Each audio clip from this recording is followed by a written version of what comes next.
This is the Calea Victoriei, Victory Way, in the heart of Bucharest, Romania.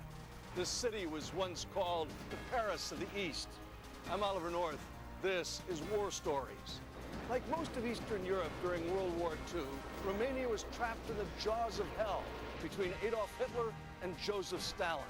Under the boot of their fascist dictator Ion Antonescu, some 19 million Romanians were forced into a reluctant alliance with the Third Reich. It was a bitter pill for all, none more so than for their young King Michael. In tonight's episode, meet brave Americans who were fought in and were rescued from this then unknown part of the world. And in an exclusive interview with King Michael of Romania, hear the story of an inexperienced monarch caught in a tangled web between East and West.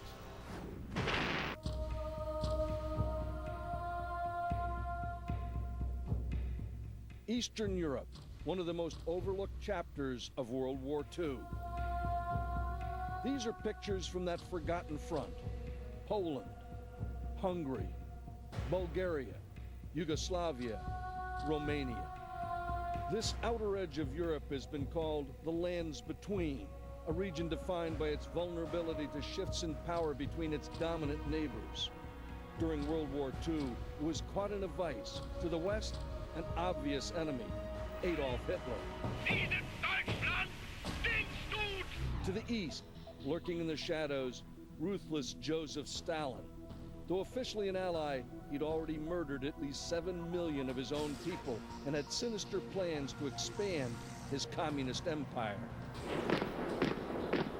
For the thousands of Americans who found themselves in these foreign lands, it's a place they'll always remember. That one woman in Romania, I'll never forget that woman for giving me my life again. I realized that we were in for trouble, but not for a minute did I want to quit. During the 1930s, the Fuhrer and his Nazi Party henchmen plotted European domination from their mountaintop refuge in the German village of Berchtesgaden. Crown Prince Michael of Romania was only 17 when he and his father, King Carol II, met Hitler in 1938.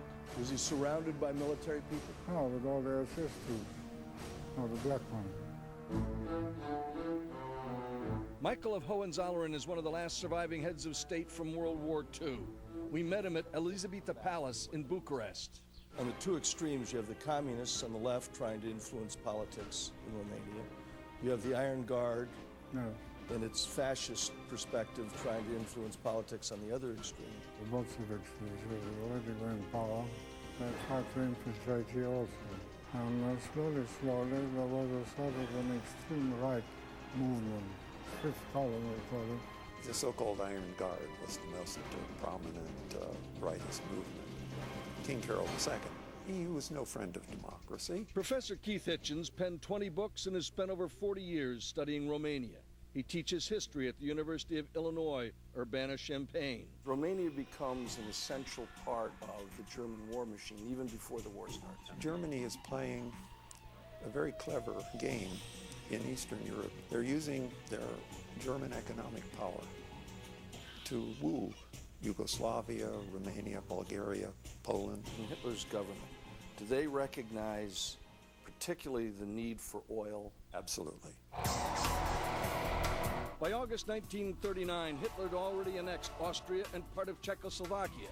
1,000 miles away, Joseph Stalin purged, killed, and enslaved millions of his own people while making secret plans to Sovietize Europe all the way to the English Channel. It was the clash of titans, and Romania was caught in the middle. German Foreign Minister von Ribbentrop flies to Moscow to sign the German-Russian non-aggression treaty. The announcement of that pact was the bombshell. 8 days before the Blitzkrieg on Poland, Hitler and Stalin struck a monumental deal, the Molotov-Ribbentrop Pact. But then there was a secret part of the treaty in which they essentially divided up Eastern Europe. They decided, for example, how much of Poland each side would get. The Soviet Union was given a free hand in Estonia and Latvia and Lithuania. News of this arrangement stunned the world, especially the young prince's father, King Carol.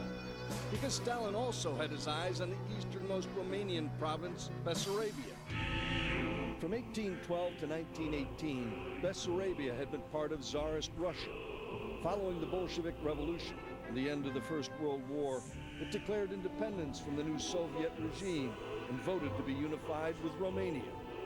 And that is when they call it the Greater Romania. Greater Romania, including Transylvania and Bessarabia, came into being at the end of World War I, following the Treaty of Versailles. With these newly acquired territories, the kingdom had a population of 15 million, rich in oil, timber, and coal. It was also home to vampire lore and the infamous Vlad the Impaler, better known as Count Dracula. Hungary would like to recover Transylvania. Soviet Russia never recognized the loss of Bessarabia. The situation was getting a bit out of hand. So all these things weakened my father's position quite a lot. King Carol was in the midst of a national catastrophe. And then we got the ultimatum from the Russians in 1940. The Romanians had to leave very quickly. Stalin got what he wanted, Bessarabia and the smaller province of northern Bukovina. By 3 July 1940, nearly 4 million people and 20,000 square miles of territory were firmly in Soviet hands. Just when King Carol thought it couldn't get worse, another blow. Hungary demanded back Transylvania. Romanians considered Transylvania to be the cradle of their nation. Like Bessarabia, it officially became part of Romania after the First World War. But Hungary had held it since the Middle Ages and wanted it back. Hitler personally brokered the deal.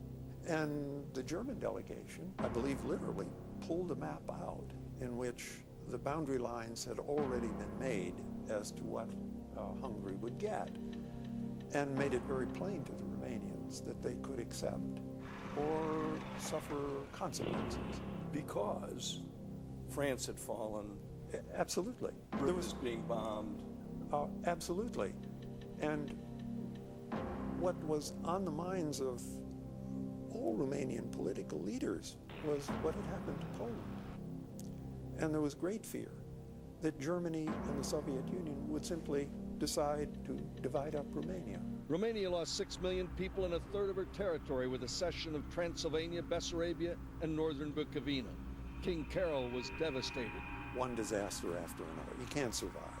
So what he does is he looks around for somebody who can save him. One of them was the cavalry general, the famous Antonescu. The 58-year-old Ion Antonescu was born in the riverside town of Petești, 60 miles northwest of Bucharest. A pro-Hitler anti-Semite, Antonescu had long been a ruthless critic of King Carol.